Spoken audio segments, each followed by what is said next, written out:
Hey everybody, it's Stuart here, and in today's video, we are going to show you how to set up send form submissions directly to your Facebook page inbox. To get started with that, we just need to head directly into the ads themselves and click on the edit button. From here, we want to scroll down until we see the instant form section set up, and just underneath that, there is a section follow up with leads.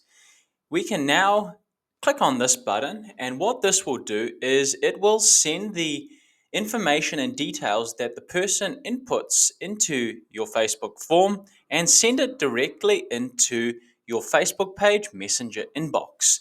So rather than having to go through the leads center or download the form submissions, you can just get them sent directly to your inbox and get the updates in real time.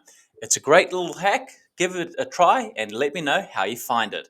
Hope you found this video useful. Hit that like button if you did, and don't forget to subscribe for more tutorials and tips just like this one. Have a fantastic day, everybody.